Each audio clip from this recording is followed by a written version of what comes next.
We are recording, so welcome everybody. Week 6, and last week I said I wasn't going to say it, and I'm not even going to say it again this week. But I've been working in Canvas on our districts, and my dog is upset about it.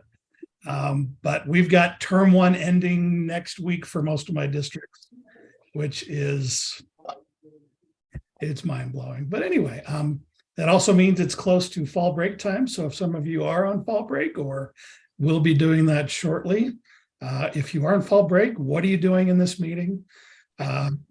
Watch it later on.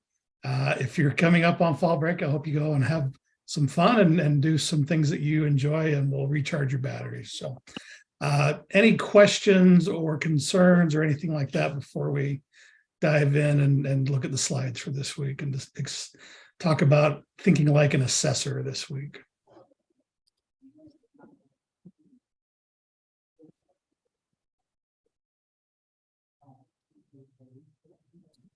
Appreciate those of you who have your camera on. You all are a confident looking bunch. So I will assume that your quietness is a vote of confidence that we can move forward. So let me share my screen. And that's the one.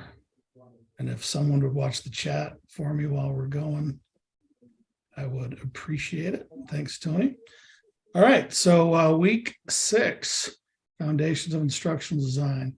Start off with a quote. Here we go. Courage doesn't always roar. Sometimes courage is a little voice at the end of the day that says, I'll try again tomorrow. That's fine. So again, we're almost halfway in our course. So if you're a little behind, do your best to get caught back up. Let us know if life gets in the way. And again, try again tomorrow.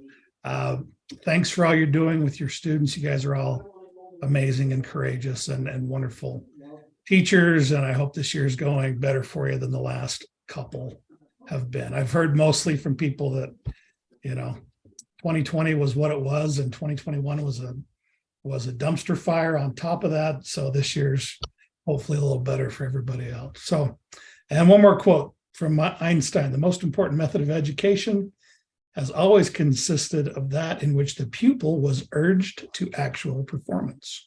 How about that? So evidence of student learning can come in a lot of different forms, formative, summative assessment, formal, informal, standardized, personalized, whichever form it takes. Make sure that you're matching the best type of learning and the best type of assessment to that in the classroom. So it's important for both to establish student learning and for long-term understandings of student achievement in the classroom. So this week, reading is, again, Chapter 7, Thinking Like an Assessor, in our Understanding by Design text, and that is in the course for you in PDF form.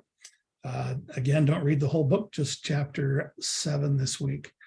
And again, we're talking about assessment. So, and again, talking about backwards design. So for an example, if, we're trying to get students to understand essential concepts about nutrition and diet, we need to understand that a balanced diet contributes to physical and mental health. So we want our students, and this is stuff that hopefully you went through in stage 1 last week and have page 2 of your template or whatever that section is of our Understanding by Design for a Unit Plan template filled out. We thought about those questions and then figured out what we want our students to know and be able to do. And from those nice to know, need to know to essential topics. So this week we need to figure out how are we going to identify if they actually know those essential concepts. So, if it's, plan a diet for different kinds of people in different kinds of settings. It's other suggestions, making a good survey of what people actually eat and why. Maybe meal planning for diverse groups, quizzes on foods from food groups, USDA My Plate, or from a prompt, describe health problems that could arise as a result of poor nutrition and explain how these could be avoided, and reflection on one's own eating habits and those of others. So just kind of working our way backwards from what we want to see to what the students need to know. Now, how am I going to identify if they know that? Or so comments, questions on that example or anything else? Nothing in the chat. I'm sorry, Clint. Don't be sorry. That's a good thing. Clint, I have a question. Okay, hit me. So on the UBD template that we're supposed to fill out, it gives that graphs spark. Do we just need to like pick one performance kind of task? You're jumping the shark, man. That's what we're going to talk about. Okay, I'll just wait. Yeah, but that is a good question. And that's why you're here today, I think. But yeah, we'll talk about that in detail here in a moment. So our discussion again, the topic this week is how do you ensure that your evidences match the desired results, both in content and in rigor. Important to make sure that our assessments aren't just kind of a rubber stamp. We're making sure that students are learning what we're wanting them to learn and that they understand it deeply. That's the goal anyway. There is a link there to an article about aligning standards with instruction and student evidence using the Marzano teacher evaluation model. I don't know who put that link in the slides. It looks like a pretty in-depth article, so certainly not assigned reading, but if that's of interest to you, feel free to dig into that to go a little deeper with that. But again, just for the week discussion, how are you ensuring that what we're trying to get at is being met by your students? All right, now the grasps thing. So in your unit plan, we are hopeful that at least there is one task that is performance-based, or if you want to think about like project-based or performance-based, or just something where students are actually doing something instead of just filling out a worksheet or taking a test or something like that. And so these grasps is an acronym for some different areas of assessment in those performance tasks. And I'm going to let Tony go a little bit deeper into those. Yep, and just a little bit, but like Clint said, as you have your learners doing or achieving particular activities through your unit, through your lessons, just identify them with these particular concepts. A goal, what is it that you want them to achieve? The goal is, or the problem is that they're going to be working on.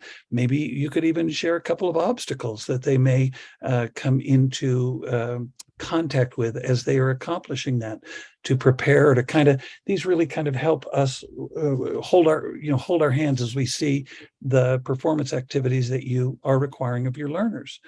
Identify your learner's role in that process as well. You've been asked to, your job is to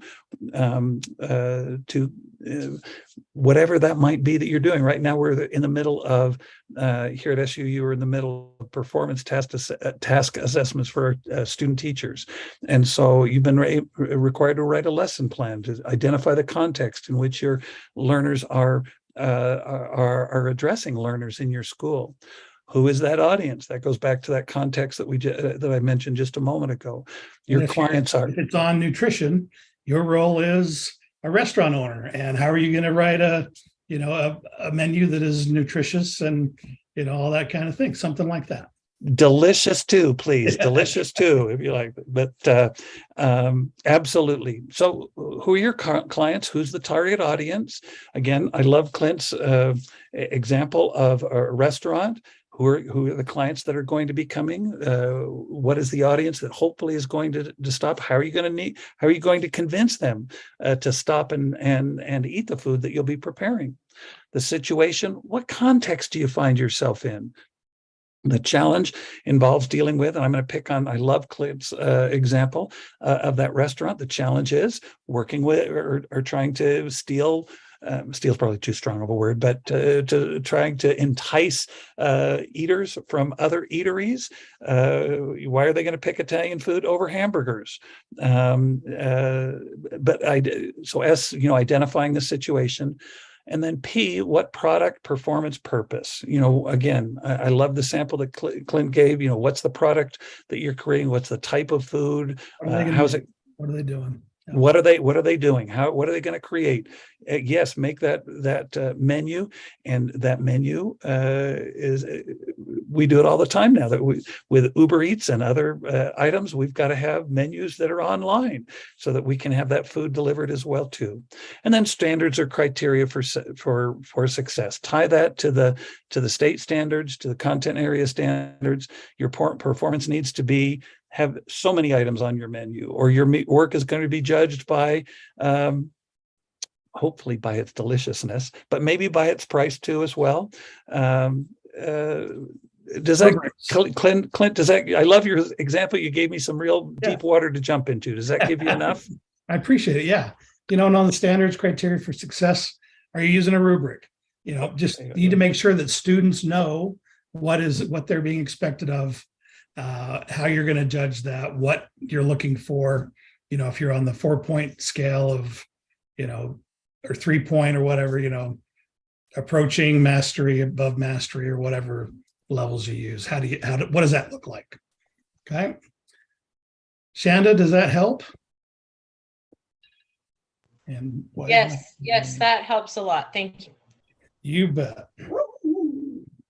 And my phone's going off and my dog's barking, so we'll power on through unless there's any questions about the GRASPs, that little acronym. Just kind of things to think through and to consider with a performance assessment or task, or a project or whatever.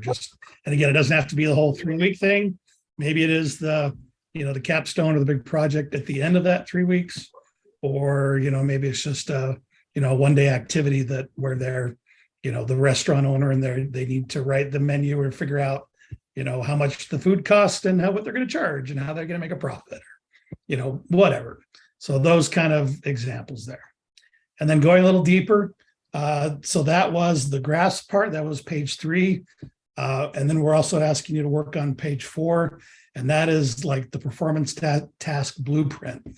So actually going a little bit deeper, people have complained in the past that there's weird language in there. That's just like Latin text that I copy and pasted in there just to take up space. So that actually was page 4 of 4. You don't have to keep it in there, delete it all out. But those bolded, italicized areas are what we need a little bit more depth on. So what understandings and goals are going to be assessed, what criteria, what qualities must student work demonstrate, what authentic performance tasks will students demonstrate understanding. Student products, if you can combine some of those, cool. But just again, some things to think through about that performance task. And again, just one, you're only required to do one. If you want to do multiples, cool. I was heavy into project-based and performance-based learning when I was back in the classroom all those years ago. So, but that is the lift this week. So any questions or comments or anything else for me or for any of our other instructors who may or may not be here? I can't see that. Nothing in the chat yet. And just I concur with Clint, please don't respond in Latin, okay?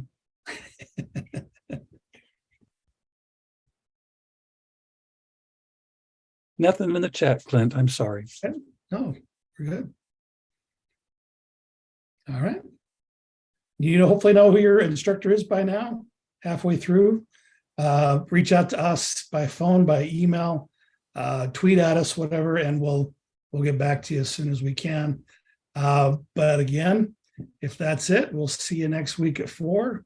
Hallelujah. Week 6 is here, which means that we're going to start on the downhill slide towards Halloween and Thanksgiving and Christmas, and